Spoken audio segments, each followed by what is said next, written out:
What's everybody doing with your bees? Or who has bees, I guess is okay. So was that everyone? I think that was everyone. All right. So what are you doing with your bees right now? Trying not to panic. There are these, you can get these special sunglasses. They're called peril sensitive sunglasses. For those of you who are Hitchhiker's Guide to the Galaxy, and they're just painted black, and you just can't see anything. But it keeps you from getting concerned and overly overwhelmed. Yeah, no. Yes. So I'm on my second year, and much to my surprise, I've got at least one, maybe 1.5 supers full of honey already. Sure. It just seemed early. Is it Well, early? And so do I just leave it or? So that's a great question. Now, let me hang on a second. I'm connected to the meeting with my hearing aid, and I'm hearing too many conversations. So yes. So you've got 1.5 supers of honey. At least. At least. How many did you go into winter with? Less than one. Less than one. Yeah. So this is a fill out. So they're starting at, so what's your desire? What's your plan in terms of beekeeping? Are you going to be a honey producer? Are you going to produce for every neighbor and friend and acquaintance? Are you going to set up a honey stand in the front yard? Are you doing it for the pollination? Are you just doing it for love of bees? All of the above. All of the above. Okay. So I had a fair amount of honey, and I just gave it away. Right. Absolutely. Which you absolutely can do. So one of the things that you can do is you can start, as the frames are filling and capping, you can pull, I've got 2 cap frames of honey. Pull those 2 and set them off to the side. Now, I put mine in the freezer for no other reason than I don't want critters getting into a box that's got frames of honey in it. So I've got a freezer out in the garage. I just shove them in the freezer. When the freezer gets full, then I will pull that. I'll pull those frames out, let them sit in the sun in a tote in the sun for 24 to 48 hours, and then drop in the extractor and then I extract. Last year I extracted 14 pounds. I only did 400 pounds of honey. 14 times for 400 pounds is not a lot of honey per extraction. But I could also tell you that honey from week 3 was different than the stuff at week 6, which was different than the stuff at week 7. So you could almost call it an artisanal honey, or it's not the mixed honey. It's not like, oh, well, this came from anywhere from March through July. This came from April 2nd through April 20th. And this it's not too early. Just I can start. No, if you've got capped honey, you can start pulling. But don't take any more than half of it? You can take, honestly, again, this gets into ask 2 beekeepers. Wait, that's 5 fingers. Yeah. Ask 2 beekeepers and you get 5 answers. Well, on a hive that I think is good and strong, and I see that there's a lot of nectar coming in, I'll take as much as I want, because I also know that I'm going to go feed the sugar water to them in the fall. So they will have resource to get through the winter with, because I'm going to feed them. Now, if you're wanting to make sure if that's not your deal of producing honey, then yeah, leave half of the honey and then take what you want and then give away, gift, or sell from a standing in front yard. I just didn't know if it was too early. It just seemed really early. I've already extracted 20 pounds of honey. Okay. Off of, but it was, some of it was overwintered, some of it was relatively new honey, so it was kind of a mix. And you said you had to replace the frame. If you took the 2 frames out of the cap honey. Oh yeah, yeah. So that's a mistake that a number of people have made over the years, is They pulled 2 frames and they forgot to put replacement frames in, and they came back and the bees filled it. They made honeycomb, and it was a mess. Just an absolute mess. So when you take the flames out, do you label them? Like I took this out in April. You could. I don't, because I know how quickly I'm going to go through the frames. You know, and so when I extract, that's when I label. So I extract on this day. So this is you know, April, you know, first week April or April, or I think last year I was doing spring 1, spring 2, spring 3, 4, 5, 6, summer 1, summer 2, and fall 1. You know, there wasn't a lot of flow in the summer, and then we had that drought, and that really slowed down honey production. And just like this year, we're having not a great year because it rained like hell yesterday. Well, guess what? There's no nectar on the trees today. Tomorrow maybe, but it's also supposed to rain tomorrow. And then, you know, so maybe Tuesday you might, oh wait, it's supposed to rain Tuesday. Great. You know, so they're having a tough time with it this year. Yes, ma'am. So my bees are new to me, but they were over winter. Yeah. But I got them just 2 deep brood boxes. Okay.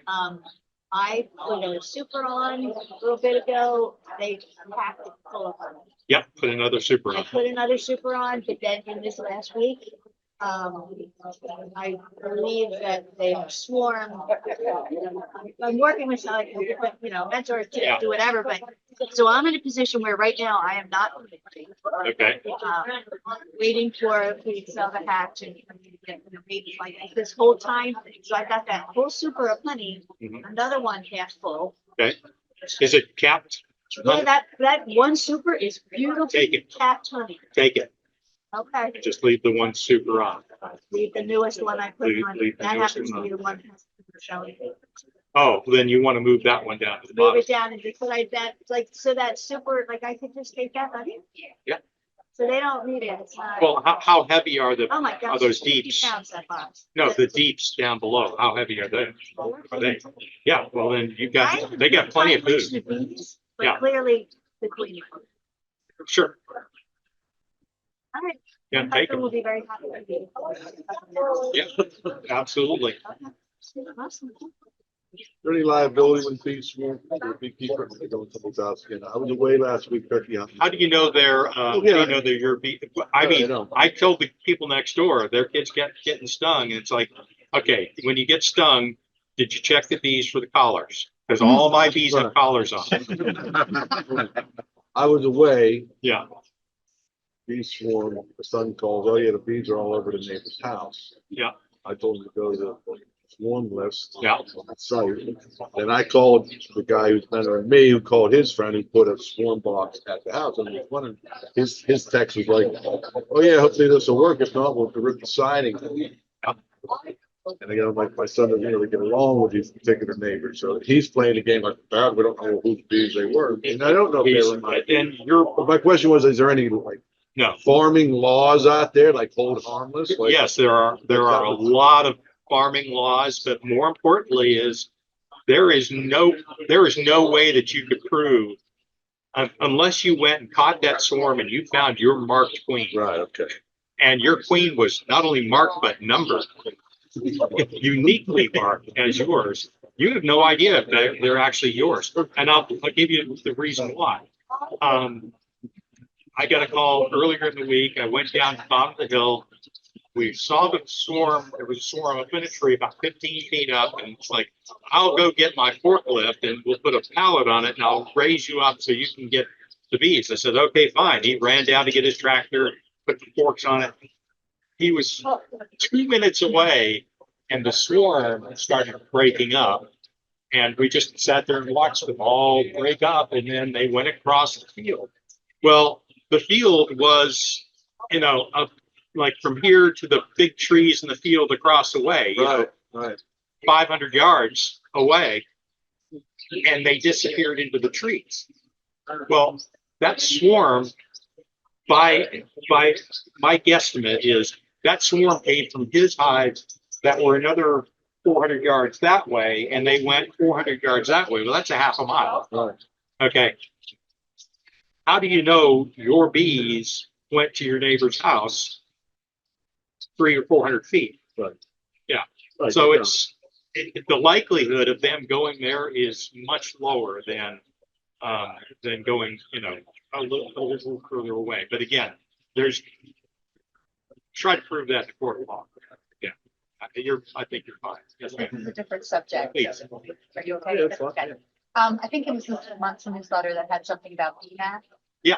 Can you explain that, please? Sure. So BNAP is if you see eggs in the bottom of a cell, you know that you had a queen 3 days ago. Now, as you just listened to Donna talking, you have if you see 6 or 7 eggs in a cell, you may have a laying worker. So and if you see if she's a new queens will often lay multiple eggs.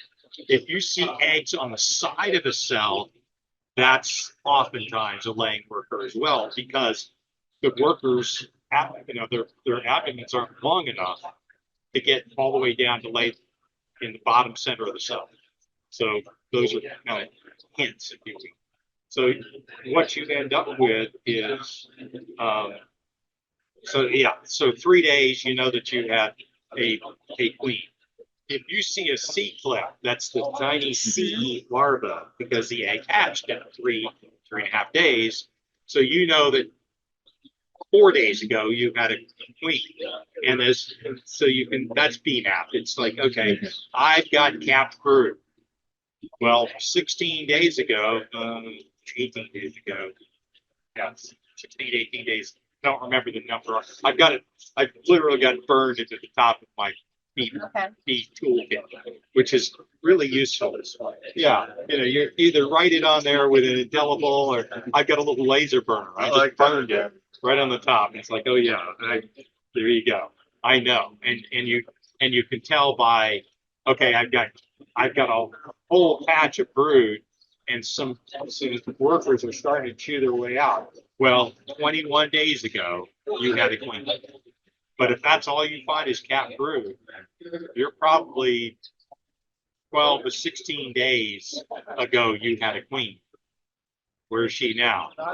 Well, probably out in that tree, in that knot hole in the hollow, or in somebody's siding. Tied into that Right. and Yeah. what you're thinking of, because I'm asking you, if we couldn't find a queen, didn't see any new anything, looked in and did find queen cells, so they knew that they needed a queen too.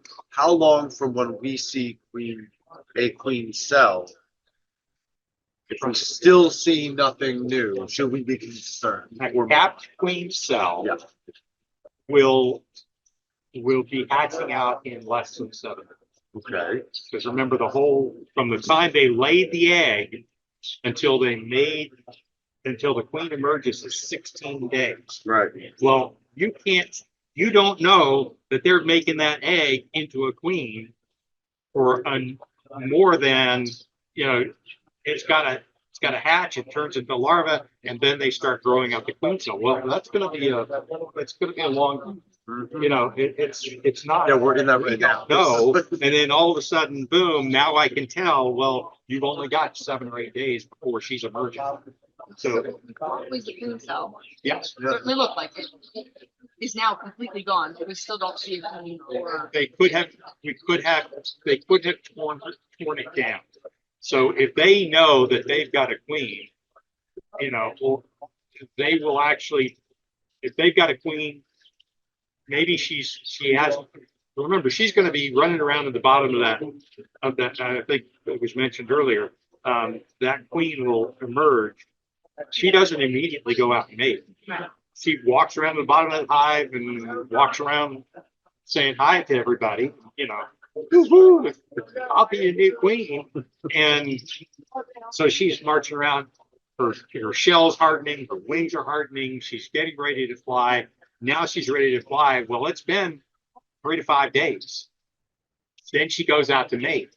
She comes back from her mating flight. She does not immediately start laying eggs. So you got another couple of days that she's kind of, again, walking around going, now I'm really the queen. You know, she's strutting her stuff. And so now you've got, so you now, from the time they said, we need a new queen, Right. 16 days she emerged, another 8 days before she starts laying. So At least 3 weeks, 4 weeks at least before you start. yeah, 3 to 4 weeks before you start seeing, you know, something hit, yeah. Got it. And I'll tell you that finding queens is not, when you're a beginner, it's really hard. I mean, it is really, really, really hard. When you've done it for a few years, you start to be able to just, you know, you just run your eyes over the frame and go, there she is. How did you do that? I don't know. I just did. Yeah, You want your free suggestion here, and one of the first things I did when I joined CCBA was start going out into the queen catches. yes. And in there, you're gonna go through 24 nukes. Get 24 opportunities to look for a queen every single time you go out. It's helped me a lot in being able to identify. So the apprentices have, every Tuesday night, they go into the mating yard. And so they're going through 20 to 30 hives every Tuesday night, Tuesday afternoon. So the people in the beginner's course and the apprentices are welcome to do that. If you ask George, he's not going to say no. Or if you show up, he's not going to say, you can't be here. You gotta go. You know, unless you're drunk or you have no equipment. If you don't have PPE, you're going to, you know, please don't. Yes, that's just a way of getting really puffy, or your apitherapy for the month. There's also, this is gonna sound silly, but it actually really helped me on Facebook, a page called Queen Spotting. Yes. And you literally go on there and they throw up pictures and videos and you just practice. Yeah. And it really helped me a lot. So there's also a book, one of our speakers at the conference was Hillary Fernie, I believe her name was, and she wrote a book, Queen Spotting. And it's a beautiful, it's a thin book, but you know, it's got these foldouts of all these frames and, you know, giving you hints on how to spot the queens. Like, you know, you pull a frame and you look at the frame, but before you start looking at the frame you just pulled out, first thing you do is you look down the frame that's still in there to see if you can spot her. Looking at the frame at an angle, not straight on, but at an angle, you often will see the queen rising up above the other bees. You'll see a height difference. So yeah. So that's those are some hints there. The other thing to look, you know, obviously, as you start pulling a frame and you look in it and going, I see all nectar, I see, you know, it's packed with resources of pollen, or it's a frame covered with brood. The queen's not on those frames. She's on the frames that are empty, or, you know, and if you look in the bottom of these frames, like, I think I see an egg, maybe I see an egg, maybe I don't see an egg. Look for the bee snot. I'm sorry, the royal jelly, because that's what royal jelly is. It's bee snot. So you're looking at the bottom of these frames and you see the glisten. Okay, is it a milky glisten? That's royal jelly. Is it a clear glisten? Well, that's nectar. So, you know, over time, you'll start to pick up on the differences. You see a lot of charged cells ready to, and there's no eggs in them. The queen's somewhere in that area because they're getting ready for her to come in and continue laying eggs. Having said all that, if you go into that double deep brood chamber, if you don't have room, if that thing's packed, get some of those nectar frames out, get some of those resources out of there, and put some blank frames in, because otherwise you become honeybound and there's no room for her to lay, and they'll say, huh, no room to lay, stop feeding her, and 3 days later you got a swarm.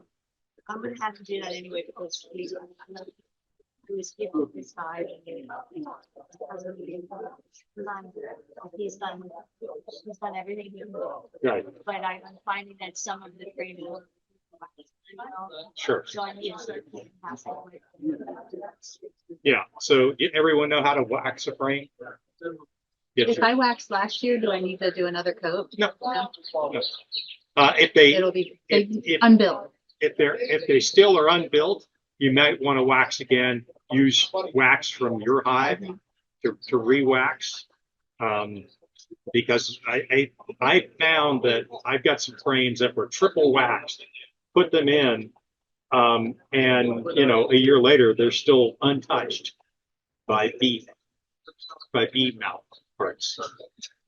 Some people are starting to do, so I was wondering if you could get to the raffle. Yeah. How much more time do you need? Give me 2 minutes. We'll wrap up here. Yeah. So, when you roll it on, you get a little, I find little paint rollers are the best. You get it, just warm that wax up, dip it in there, give it a run, dip it again, flip it over, do the other side, real quick, real easy.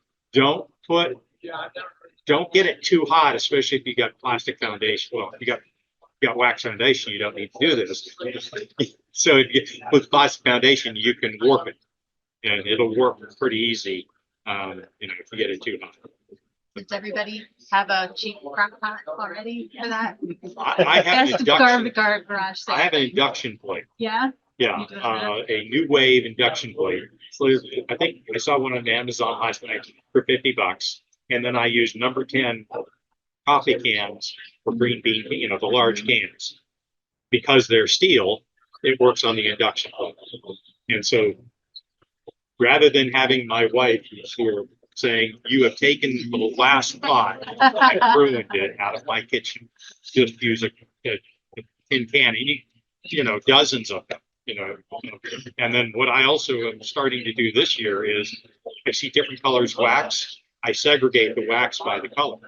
As Hiroshi was saying, you know, different waxes have different colors.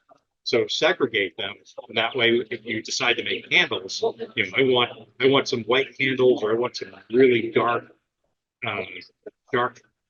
amber colored candles, whatever. So you get a lot of different kind of candles, or different colors wax.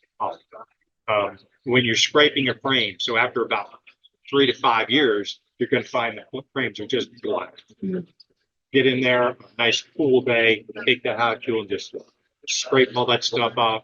You can throw it in the can, fill it with water, boil it, and the wax, you'll get a coat of wax, and then you can use the rest of it either as a fire starter or